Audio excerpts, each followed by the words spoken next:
Bonsoir tout le monde. Suppose qu'on abonne avec channel YouTube moi fait ça qu'on y a pour pas rater aucune vidéo. I'm about to make will not offend the questioner too much and some people around.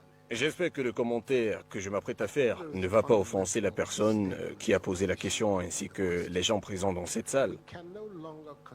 Je pense qu'il y a une erreur fondamentale dans la manière dont le problème est énoncé dans la question de l'intervenant.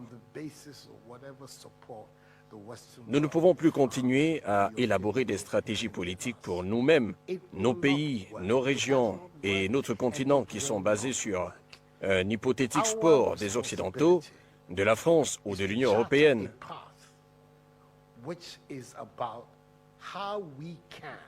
Cela ne marche pas, n'a jamais marché et ne marchera jamais. Notre responsabilité est de trouver un moyen de développer nos pays par nous-mêmes. Il n'est pas normal que les financements des budgets de la santé et de l'éducation du Ghana, 60 ans après son indépendance, dépendent de la générosité et de la charité du contribuable européen.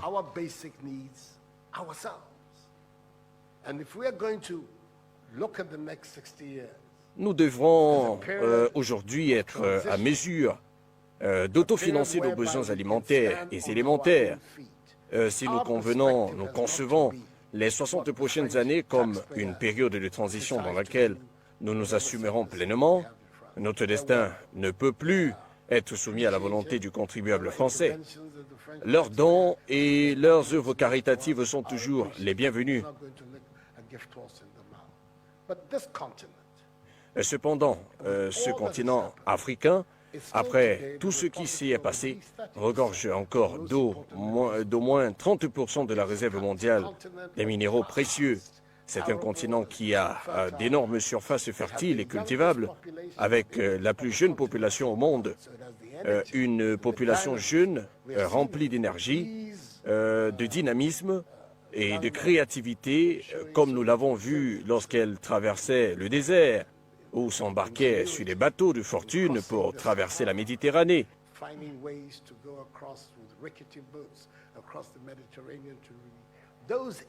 Nous voulons que ces énergies travaillent dans nos pays et elles le feront à condition que nous leur construisions des environnements qui leur redonnent l'espoir et les opportunités nécessaires à leur épanouissement. Les migrations et les mouvements de personnes sont présents de nos jours comme si c'était un phénomène nouveau, alors que c'est tout le contraire.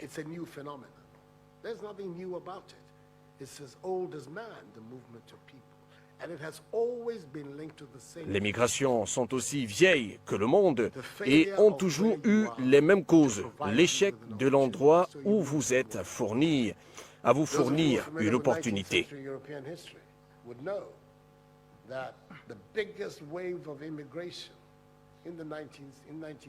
Ceux parmi vous qui connaissent l'histoire de l'Europe du 19e siècle savent que la plus grande vague migratoire de cette époque provenait de l'Italie et de l'Irlande. Des vagues successives d'Irlandais et d'Italiens quittaient leur continent à la recherche du rêve américain pour fuir la pauvreté de leurs pays respectifs. Aujourd'hui, on n'entend plus cela. Les jeunes Italiens restent dans leur pays, idem pour les jeunes Irlandais.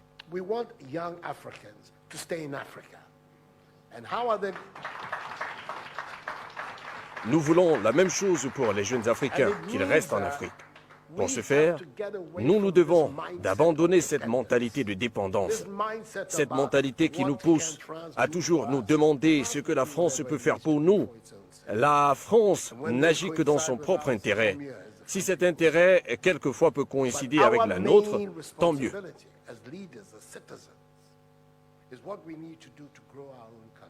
Mais notre principale responsabilité, en tant que leader et citoyen africain, est de nous préoccuper de ce que nous devons faire pour développer nos pays par nos propres moyens.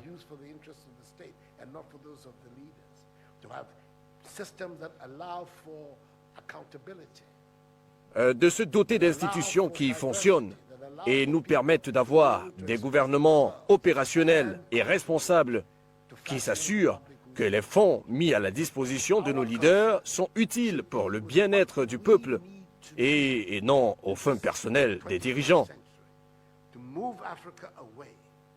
De mettre en place des systèmes qui encouragent la responsabilité, la diversité et permettre aux citoyens de pouvoir s'exprimer librement et de participer à l'amélioration du bien-être social.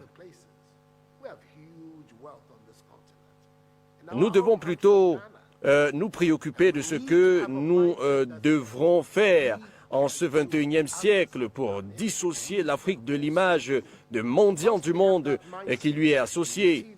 Compte tenu des ressources qu'elle a, ce sont plutôt les pays d'Afrique qui devraient faire des dons aux autres pays. Nous avons beaucoup de richesses sur ce continent, et même dans ce pays, le Ghana. Mais nous devons adopter une nouvelle mentalité qui dit que nous pouvons y arriver. Si d'autres ont pu y arriver, pourquoi pas nous? Une fois que nous aurons adopté cette mentalité, nous nous émanciperons naturellement. Nous nous demandons souvent comment la Corée, la Malaisie et le Singapour, qui ont eu leur indépendance dans la même période que nous, comment est-ce qu'au temps des indépendances, le revenu par habitant ghanéen était supérieur à celui des pays cités? Aujourd'hui, ces pays sont plus avancés que nous. Comment ces pays ont pu faire une telle transition en 60 ans? Voici des sujets qui doivent nous préoccuper en tant qu'Africains. Je dis ces propos avec tout le respect que je dois au président français et au peuple de France, pour qui j'ai la plus grande admiration. Je suis d'ailleurs un grand francophile, mais je parle ici pour les Africains, de ce que nous devons faire pour rendre nos pays opérationnels et créer les opportunités nécessaires afin que notre jeunesse abandonne cette aventure périlleuse vers l'Europe. Nos jeunes n'y vont pas juste parce qu'ils ont envie d'y aller, mais plutôt parce qu'ils y croient et qu'ils croient qu'il n'y a pas d'opportunité pour eux en Afrique. Voici les principaux enjeux de l'élite africaine d'aujourd'hui. Je réitère que je crois que si nous changeons cette mentalité de mendiant qui dépend des aides et des œuvres caritatives, nous verrons dans les prochaines décennies le développement et l'émancipation du peuple africain. Cette nouvelle mentalité africaine dont les pères fondateurs rêvaient au temps de l'indépendance sera une réalité pour cette génération. J'espère que ma réponse n'a pas offensé les personnes ici présentes, mais ce sont là mes convictions et c'est la raison pour laquelle mon slogan de campagne était de construire le Ghana sans aide, un Ghana indépendant, autosuffisant, capable de se tenir debout sur ses deux pieds et créer sa propre vie. Nous pouvons le faire si nous adoptons la mentalité adéquate. Monsieur le Président, c'était là ma contribution. Mr. President.